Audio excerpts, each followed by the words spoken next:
The Xia Dynasty, China's mysterious first empire. Imagine a time before emperors, before writing, even before China itself.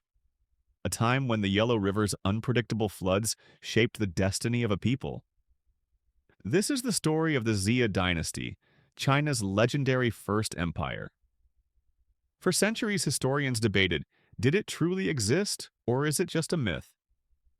Today, we'll sift through the sands of time, weaving together ancient texts, archaeological discoveries, and enduring legends to uncover the truth about this enigmatic chapter of human history.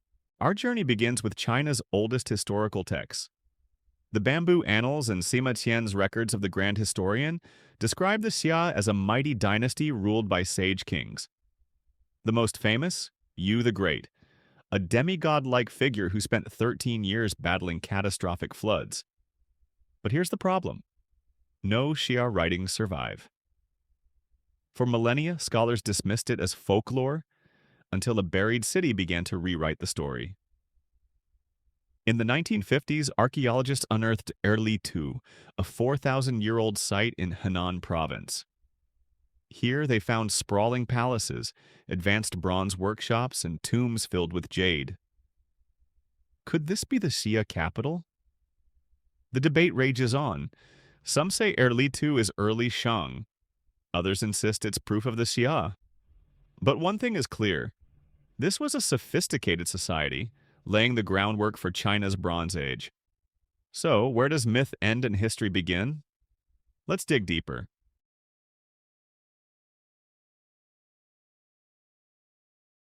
Picture this. Raging floodwaters swallow the land.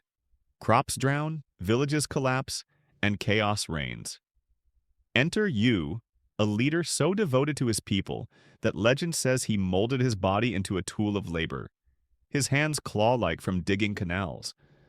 While his father failed to control the floods, Yu triumphed by redirecting rivers instead of damming them. His victory earned him the mandate of heaven, a divine right to rule that would shape Chinese politics for millennia. But was Yu real, or was he a symbol, a metaphor for communal struggle? Some scholars argue he represents generations of laborers who tamed the Yellow River. Others point to Erli-Tu's flood control systems as proof of his legacy. Either way, Yu's story became China's founding myth, a ruler who sacrificed everything for his people, transforming a watery wasteland into a kingdom. The Xia dynasty was born. Step into a Xia village. Farmers till millet fields under the watch of walled towns. Artisans cast bronze axes and bells in kilns, while shamans perform rituals with jade Kong tubes to commune with ancestors. This was a society of hierarchy and harmony. Kings ruled, priests prophesied, and laborers fed the realm. But don't mistake simplicity for primitiveness. Xia metallurgy rivaled Egypt's. Their jade carvings reveal an obsession with symmetry and spirituality. Yet puzzles remain. Why no Xia writing? Did records crumble to dust, or was their knowledge oral? And how did their rituals influence later dynasties? Look closely. The Shang's ancestor worship and the Zhou's mandate of heaven both echo Xia traditions. Even today, Chinese farmers honor Yu during planting festivals. The Xia may be shadowy, but their DNA lingers in China's cultural soul. All dynasties fall. For the Xia, the end came around 1600 BCE. Ancient texts blame King Jie, a tyrant so vile he allegedly filled a lake with wine and roasted his advisors. But reality was likely messier. Climate records showed droughts and cooling temperatures.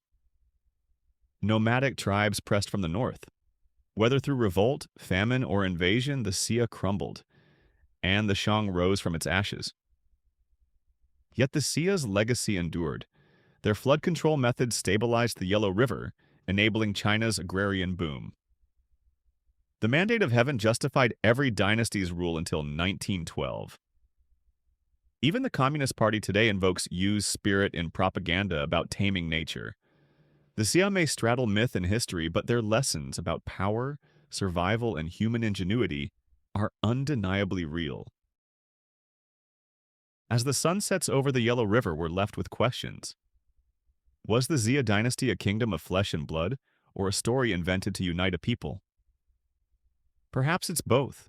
Civilizations are built not just on stone and bronze, but on the myths that bind us.